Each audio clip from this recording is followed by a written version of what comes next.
riesgo inherente, por ejemplo. Bueno, riesgo de auditoría, dice, es el riesgo que asume el auditor de no observar la existencia de defectos importantes y por ello dar una opinión errónea sobre los estados contables tomados en su conjunto. Perdón.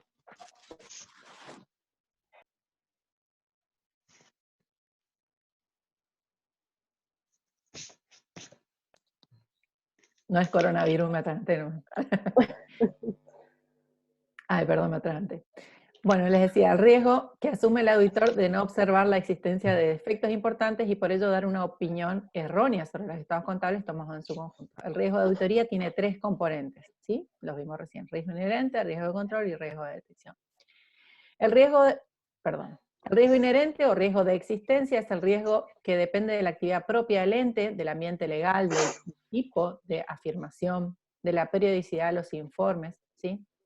Ejemplo, ente que comercializa bienes de alta tecnología, el riesgo es mayor en cuanto a la medición contable. El riesgo de control, este riesgo representa la posibilidad de que las transacciones y saldos sean erróneos y no ser detectados por el sistema de control interno de la empresa. Esperen un segundo que los voy a silenciar a todos.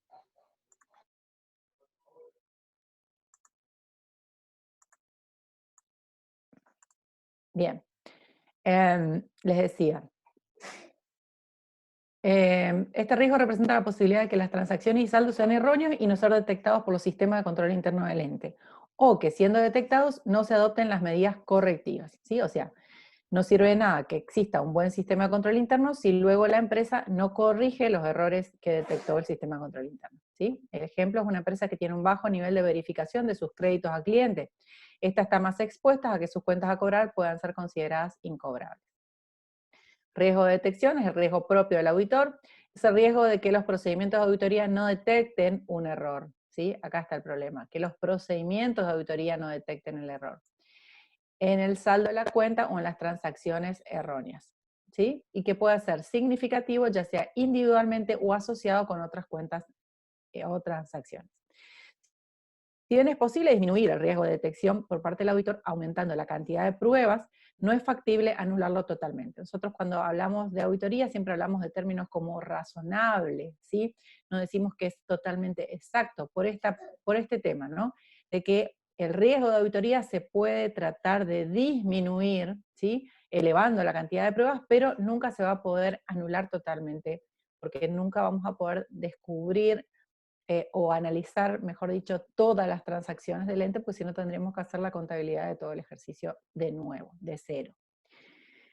Un ejemplo de riesgo de detección, errores en la detección de incobrables por la escasa definición de la muestra de la circularización de saldos a clientes. Esto es cuando nosotros realizamos la circularización a clientes, le decimos, bueno, vamos a circularizar a 5 nomás, y 5 resultan insuficientes como para detectar el posible error de que existan incobrables.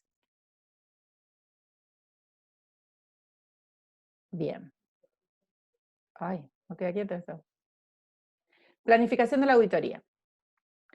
Bien, cuando entramos a la parte de planificación de la auditoría tenemos actividades previas al trabajo, ¿sí? Lo primero que dijimos es evaluar el riesgo de auditoría, ¿sí? O sea, nosotros vamos a ver el riesgo inherente, vamos a ver el control interno y vamos a decir, bueno, esta auditoría es una auditoría de riesgo, por lo cual vamos a tener que aplicar muchos más procedimientos o pruebas, o no, es una empresa medianamente organizada, ordenada, tiene un buen sistema de control interno, entonces no es tan riesgosa la auditoría que voy a realizar. Entonces vamos a evaluar el riesgo de auditoría, vamos a convenir con el cliente los términos del trabajo, esto es la carta convenio que ustedes ya hicieron el trabajo práctico. Ante la oportunidad que se le presenta a un contador público de cotizar sus servicios profesionales para realizar una auditoría independiente de los estados contables de una empresa, es necesario que efectúe un análisis lo más completo posible en las circunstancias acerca del riesgo relacionado con este trabajo, con los estados contables tomados en su conjunto, ¿sí? O sea, lo más importante es analizar este riesgo antes de empezar, inclusive antes de aceptar la auditoría, ¿sí? Porque podemos meternos quizás en problemas.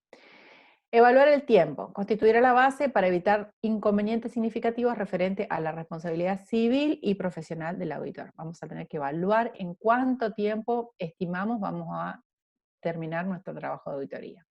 Documentar los términos del acuerdo con el cliente a través de un contrato o carta de contratación, ya lo vimos. Evaluar los riesgos de auditoría, identificar los factores de riesgos, ¿sí? Experiencias anteriores con la misma entidad, información obtenida de auditores externos anteriores, indagaciones al directorio de la empresa, a la gerencia, a los funcionarios, observaciones directas obtenidas en el proceso de recopilación de datos para el presupuesto de los servicios, lectura de los estados contables más recientes y yo diría hasta 3 años, ¿sí? Para atrás. Vamos a leer los estados contables para ver cómo fue evolucionando la empresa, ¿sí? Las noticias, vamos a buscar, vamos a googlear la empresa para ver cómo está posicionada en el mercado, cuáles son sus clientes, cuáles son sus competidores. Vamos a conocer, ¿sí? La empresa. Publicaciones especializadas del ramo, la industria, el potencial, clientes, otras fuentes. Bueno, algunos factores de riesgo. La integridad de la gerencia o la dirección, ¿sí? Cuando nosotros vamos a analizar el riesgo de la auditoría, este punto es importantísimo. ¿Quiénes son los dueños? ¿Quiénes son los accionistas? ¿Quiénes son los gerentes? ¿Sí? La integridad de la gerencia y de la dirección en cuanto a, por ejemplo, el gerente ya estuvo en otra empresa que quebró o que se fundió, ¿sí? Esta empresa ya es una reedición de una empresa anterior que quebró. Entonces, todas estas cuestiones, digamos, de experiencia, ¿sí? En cuanto a la integridad de la gerencia, conocer un poquito quiénes son, ¿sí? Los que dirigen la actividad de la empresa, es importante para entender el riesgo con el cual vamos a estar trabajando. La predisposición de la empresa a manipular la cifra de los estados contables. Y hay empresas que hacen estados contables no hacen un estado contable como herramienta para la toma de decisiones, sino que hacen un estado contable para el banco, para la entidad financiera, para que determinado accionista invierta. Entonces hacen estados contables que se adaptan o se ajustan a la necesidad de lo que la empresa quiere pedir, ¿sí? Entonces, esa cuestión también nos va a traer, digamos, riesgo en la auditoría. Excesiva audacia en las decisiones que implican riesgos excesivos, ¿sí? Es decir, si son empresas que invierten, por ejemplo, de manera muy audaz o invierten en cuestiones muy riesgosas, ¿sí? Esto también va a traer riesgo a la auditoría. Cambios frecuentes de abogados, de auditores, es decir, todos los años tiene un auditor nuevo, ya es un riesgo, ¿sí? Es decir, ¿por qué no trabajan siempre con el mismo auditor? ¿Por qué no trabajan siempre con el mismo estado contable, con el mismo estudio contable? Siempre están cambiando los profesionales. Entonces, ahí tenemos un riesgo. La inexperiencia o incompetencia de la misma empresa. Si una empresa nueva siempre es un riesgo en la auditoría. Una empresa que tiene poca experiencia en el mercado o que tiene un sistema contable nuevo o que los empleados son nuevos, todo lo nuevo implica riesgos porque todo lo nuevo todavía no está bien aceitado en cuanto al control interno y a la eficacia de los controles. La naturaleza de la organización. La estructura organizacional indebidamente compleja, ¿sí? A veces vemos por qué esta empresa tiene una estructura tan grande e innecesaria. Esto es un riesgo para la auditoría. Indefinición o asignación inadecuada de responsabilidades gerenciales. Hay muchos gerentes o hay pocos gerentes que se ocupan de todo, o hay demasiados gerentes por cada cosa. ¿Sí? Un gran número de sucursales, aunque sea una empresa muy organizada, la cantidad de sucursales siempre es un riesgo, ¿sí? Porque nosotros en la auditoría vamos a tener que hacer auditoría de todas las sucursales. Entidades sujetas a contralor de organismos públicos, ¿sí? También por la cuestión de cumplimentar muchas veces con los organismos públicos hay cuestiones que se pasan por alto. Idoneidad y estilo gerencial incompatible con el tamaño y crecimiento de la entidad. ¿Sí? Empresas que quizás fueron creciendo, pero no fueron incorporando personas idóneas o gerentes que digamos, estén a la altura de esta nueva empresa, ¿sí? Del nuevo tamaño de la empresa. Todos estos son algunos por nombrarse, algunas de las cuestiones que nosotros vamos a mirar como para decir, bueno, ¿es una empresa de riesgo de auditoría o no lo es? El ramo del negocio también influye en el riesgo de auditoría, ¿sí? Si es un negocio con un ciclo operativo de largo plazo, si usa técnicas financieras innovadoras, ¿sí? La actuación en mercados volátiles, la necesidad de realizar estimaciones contables significativas, como por ejemplo seguros. El ambiente del negocio, el ambiente en el cual se desarrolla la empresa. Por ejemplo, una empresa que está en sucesos económicos adversos que afectan al sector de los negocios, frecuentes cambios tecnológicos, impuestos por la competencia, nuevas reglamentaciones impuestas por los organismos de control, cambios sociales o cambios en los consumidores, ¿sí? En cuanto hacemos la evaluación del riesgo de la auditoría, hemos visto todos estos factores y los hemos evaluado, ¿sí? Y hemos evaluado estos riesgos en forma individual y en forma conjunta, ¿sí? Y el auditor, utilizando su criterio profesional, podrá clasificar el riesgo como potencial, va a clasificar el riesgo como normal, o sea, un riesgo normal dentro de este tipo de empresa, un riesgo mayor de lo normal, aceptando el trabajo, pero con la necesidad de responder a ese riesgo más que lo normal, ¿sí? Formulando un plan de auditoría en el cual voy a contar con un mayor número de colaboradores, voy a necesitar mayor tiempo, voy a realizar mayor cantidad de pruebas y por lo tanto voy a tener que cobrar unos honorarios acorde a este mayor trabajo, ¿sí? Cuando el riesgo es mayor que lo normal. Y luego tenemos el último punto que es mayor de lo normal al punto de no aceptar el trabajo. Es decir, cuando nosotros decimos, bueno, el riesgo de auditoría de esta empresa es demasiado alto, al punto que yo ni sumando colaboradores, ni sumando cantidad de pruebas, no me voy a arriesgar a hacer la auditoría de esta empresa. ¿Sí? Entonces, en este caso, directamente cuando el riesgo es demasiado alto, nosotros, depende, ¿no es cierto?, de la experiencia de cada auditor, va a decir, bueno, no, voy a rechazar el trabajo. Bien, en cuanto a la planificación, tenemos primero el planeamiento preliminar. El planeamiento preliminar del trabajo de auditoría comprende los siguientes pasos. Primero tenemos la obtención de un conocimiento apropiado del ente. Es necesario entender el negocio del cliente con suficiente grado de detalle. Para ello se debe revisar los informes y otros documentos, comprender los factores internos y externos que pueden afectar los hechos y las transacciones que se exponen en los estados contables, debe observar los procedimientos usados en la empresa por la dirección, ¿sí?, para controlar la gestión y el proceso contable, mantener conversaciones con los directivos de la entidad, visitar las principales ubicaciones, revisar los informes y otros documentos de información interna y externa, ¿sí? Y vamos a tener que conocer el o los distintos objetivos del negocio. El modo de efectuar las operaciones, el manejo de las finanzas, el manejo del personal, las políticas contables, la compatibilidad con las normas contables profesionales, otros asuntos generales, como por ejemplo que la empresa tenga muchos litigios pendientes, factores externos que afecten al negocio, asuntos del ramo de actividades del cliente, entorno general del negocio, comparación con los competidores y las leyes y los marcos regulatorios. Todo esto que vimos recién entra en la obtención de un conocimiento apropiado del ente, ¿sí? O sea, habiendo analizado el riesgo de auditoría, nosotros vamos a ir conociendo la empresa con la que vamos a trabajar, ¿sí? O conociendo la empresa con la que vamos a trabajar, vamos a tener noción o conocimiento de cuál va a ser el riesgo de la auditoría. En este sentido, entonces, lo primero que tenemos que hacer, dijimos, aún antes de aceptar la tarea, ¿sí? O aún habiendo aceptado, todavía podemos decir, no, marcha atrás.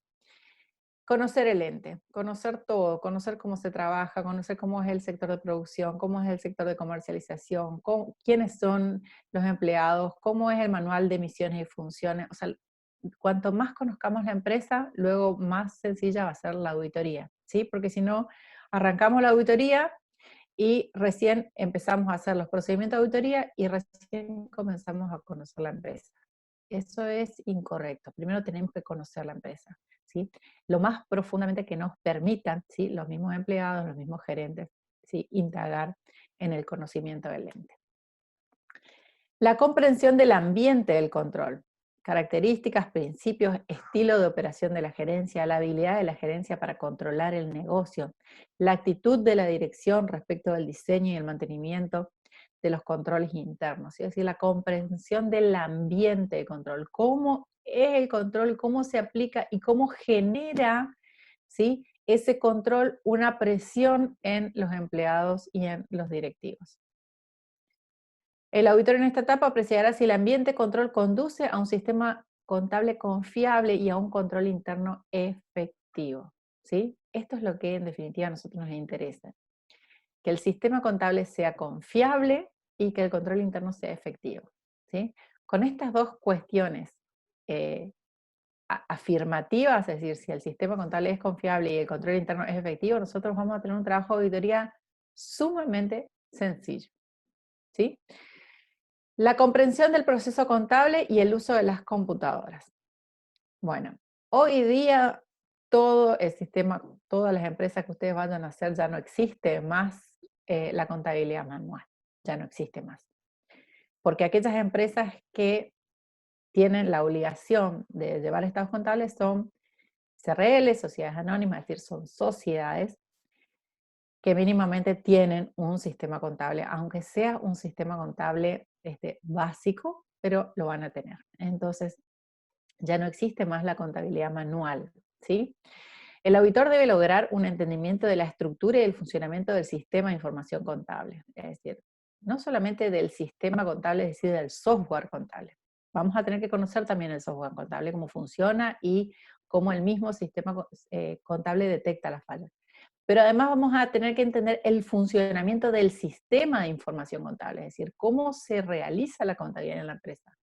Porque ustedes saben, como casi contadores que son, que ustedes para realizar cualquier asiento contable tienen que tener, ¿qué?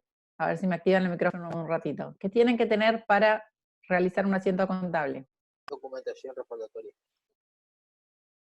Documentación de respaldo. Bien. Entonces, si tenemos... Perdón, ¿qué me dijeron? Bueno, no escuché la segunda voz ahí. Si tenemos documentación de respaldo, entonces esa documentación es la que va a generar, ¿no es cierto?, el asiento contable, ¿no?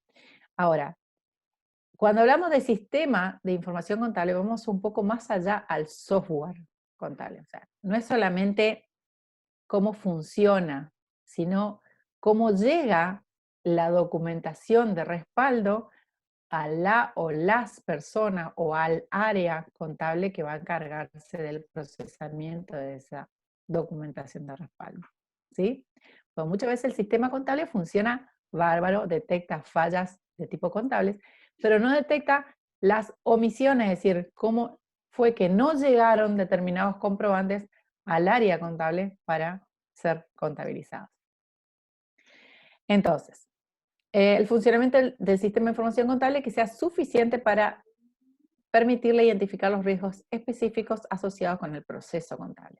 Debe comprender claramente los ciclos del negocio que caracteriza a la entidad, ¿sí? Ciclos, cuando hablamos de ciclos podemos hablar de ciclos de cobranza, ciclos de pago, ciclos de producción, ¿sí? Tenemos que conocer esos ciclos que caracterizan a la empresa. Los registros usados para identificar, procesar, resumir e informar toda clase de transacciones significativas, ¿sí? Las cuentas que afectan y cómo se interrelacionan. Acá nosotros tenemos que conocer, por ejemplo, dice las cuentas. Cuando nosotros vamos a decir, bueno, yo quiero conocer las cuentas de la empresa, voy a tener que pedir el plan de cuentas con el que se maneja la empresa. El plan de cuentas para mí va a ser una herramienta de trabajo muy importante porque cualquier error que yo detecte, tengo que saber cómo manejarla con respecto a ese plan de cuenta que la empresa tiene, ¿sí? Yo no voy a poder hacer un asiento contable con cuentas diferentes a las que la empresa esté manejando. Deberá obtener una conclusión preliminar sobre la aparente confiabilidad del proceso contable y si el procesamiento electrónico de datos de cada ciclo respalda la confiabilidad de la información contable relacionada con ese ciclo. Ver si existen atrasos en las registraciones contables, orden o desorden, ¿sí? Todo lo que sea desorden implica riesgo en la auditoría, ¿sí? Si nosotros vemos, por ejemplo, no sé, los archivos, la documentación de respaldo, ¿cómo están? ¿Están en orden o están en desorden? Si están en desorden, seguro tienen mayor riesgo. que sí están en orden.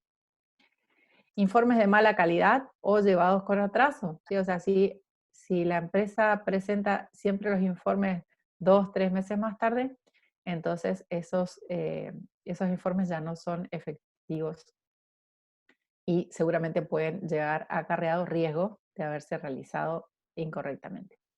Procedimientos de controles mínimos o no efectivos, ¿sí? O sea, que la empresa solamente realiza controles mínimos o que los controles que realizan no son efectivos. Sistemas de informaciones gerenciales inadecuados. Bueno, el uso de los sistemas de computación puede clasificarse en dominante cuando el grado de uso es extendido y los sistemas de computación son muy importantes y hay empresas que está todo dentro del sistema, ¿sí? Las empresas de mayor envergadura no se mueve un clavo de un sector al otro si no pasa por el sistema contable. Si está todo con código de barra, ya no necesitan hacer inventarios de tipo físico porque todo se realiza mediante el sistema computarizado, con el sistema de código de barra, con altas y bajas en los inventarios, ¿sí? Entonces decimos que en ese caso es dominante. Menor cuando el uso está restringido a áreas relativamente sencillas, es decir, cuando una empresa, no maneja con computación o con la computadora más que el sistema contable y el resto, digamos, es con papeles o documentación de respaldo propia de la empresa, ¿sí? O podemos decir que es significativo cuando se usa la computadora menos que en el dominante, pero más que en el menor, ¿sí? Y es la generalidad de las empresas. O sea, la mayor cantidad de las empresas utiliza la computadora con bastantes herramientas y para bastantes cosas, pero no así de tipo dominante, ¿sí? Debe preparar un resumen general del proceso contable, debe identificar y describir los ciclos de los negocios importantes, las erogaciones, los bienes de uso, los bienes de cambio, las remuneraciones, los ingresos y la tesorería. Todo esto estamos hablando de conocimiento del ente, ¿sí? A través de ese conocimiento del ente y todo lo que hablamos vamos a obtener entonces las conclusiones preliminares sobre la confiabilidad del procesamiento de la información contable y si cada ambiente del procesamiento de la computadora relevante respalda el procesamiento confiable de información contable dentro de los ciclos de los negocios, ¿sí?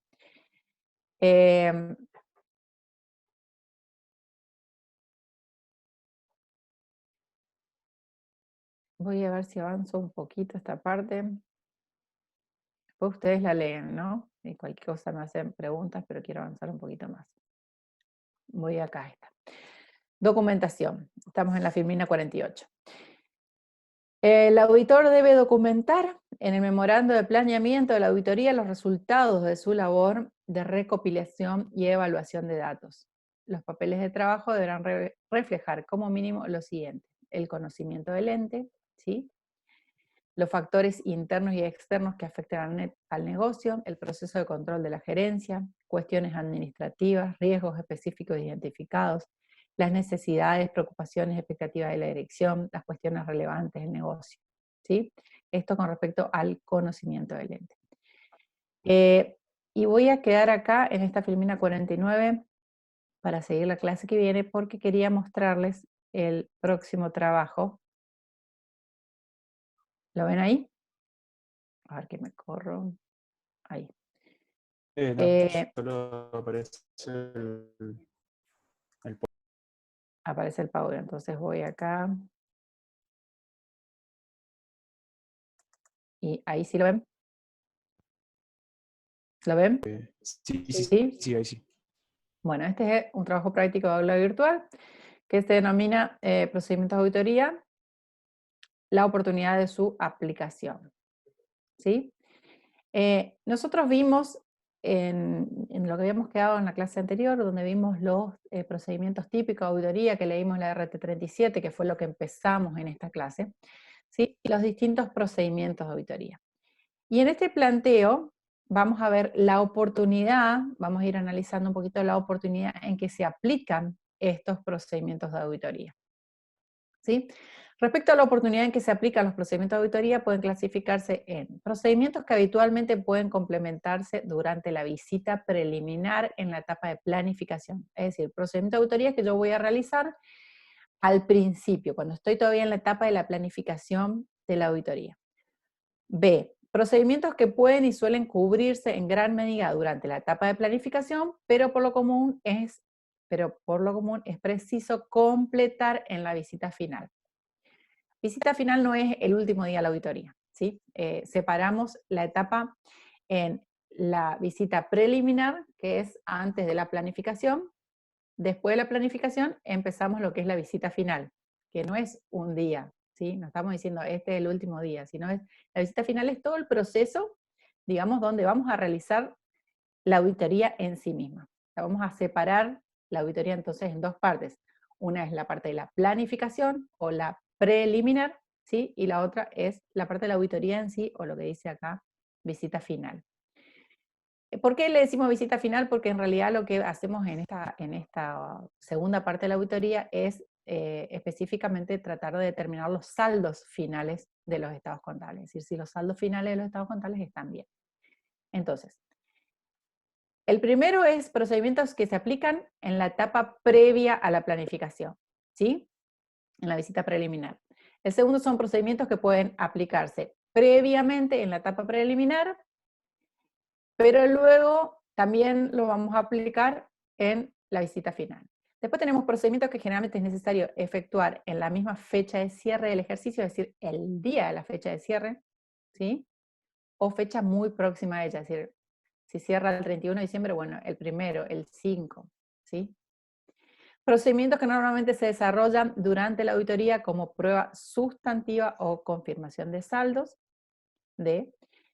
Procedimientos que normalmente es conveniente aplicar después del cierre del ejercicio y hasta el último día de la visita final y la firma del informe. Bueno, estas son las pautas del planteo. Estos son los distintos momentos, A, B, C, D y E. Lo que nosotros vamos a hacer en la tarea es, para cada caso planteado, cada uno de los procedimientos indicados a continuación, indicar cuál es la letra aplicable. Es decir, si voy a realizarlo A, antes de la planificación, B, antes de la planificación, pero después también, C, que se realizan sobre la fecha de cierre o a fecha muy cercana a ella, D, durante la auditoría como prueba sustantiva. La prueba sustantiva es la que nos permita determinar el valor final de la cuenta o confirmación de saldo. Y E, procedimientos que se aplican después del cierre de los estados contables y hasta el último día de la firma del informe de auditoría.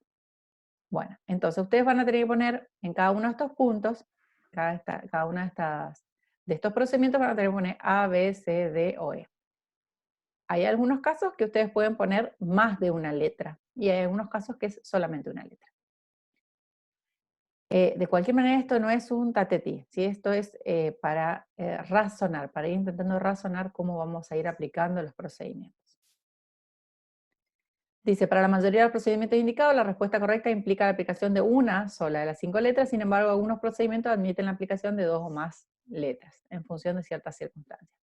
En esos casos, señalar las letras correspondientes y por separado, haciendo referencia a los procedimientos en cuestión, mencionar los factores que pueden influir para que sea aplicable una letra u otra. Es decir, si yo digo, se puede aplicar la letra B y la C, bueno, ¿cuándo aplicaría la B? ¿Cuándo aplicaría la C? ¿En qué situaciones? Dar ejemplos. Bueno, y acá tenemos el listado de los procedimientos. Relevamiento del sistema de control interno.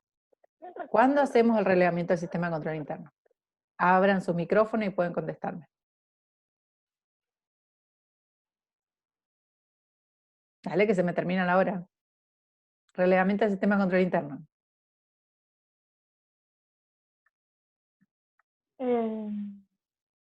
La B.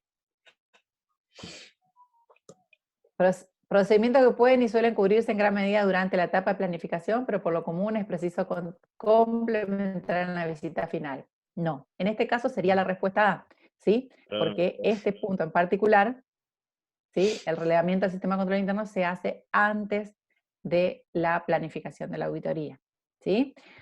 O bien puede hacerse ya habiendo realizado la planificación de la auditoría, pero ahí inmediatamente antes de empezar, ¿sí? O sea, no es un procedimiento que después vamos a volver a aplicar. Ya vimos el sistema de control interno, hicimos la planificación, después seguimos. Revisión de los programas, o sea, el primero sería la A, ustedes ya lo tienen. Después vamos a ver algunos otros, pero después otros van a ir solitos. Revisión de los programas y del trabajo efectuado por la auditoría interna. Revisión de los programas de auditoría interna y del trabajo efectuado por la auditoría interna. ¿Alguien se tira una letra? La D puede ser. La B puede ser. Bien, vamos a otro. El punto 6. A ver, no, el punto 6 no. El punto 7. Revisión de las consideraciones bancarias. Ese se hace en la proximidad del cierre. Durante sería el tercero. La C. El tercero, la letra C, que decía Durante el. Sobre el BC, cierre, BC. digamos. Bien, por eso decía que ustedes por ahí pueden aplicar pueden poner dos letras, pero explicar por qué, ¿sí? Podemos decir que es un procedimiento que se ocupa en la etapa de la planificación como conocimiento del sistema de control interno de la empresa, ¿sí? O sea, durante la planificación yo puedo hacer este procedimiento para conocer el sistema de control interno de la empresa. Y después lo voy a tener que volver a hacer en la visita final, ¿sí? También es uno de los procedimientos típicos de auditoría que podemos poner también la letra C, en el sentido de que es necesario, no, perdón, la letra C no, ¿cuál me habían dicho? ¿B? La D. La D. La D. Procedimiento que normalmente se desarrolla durante la auditoría como prueba sustantiva. Sí, puede ser la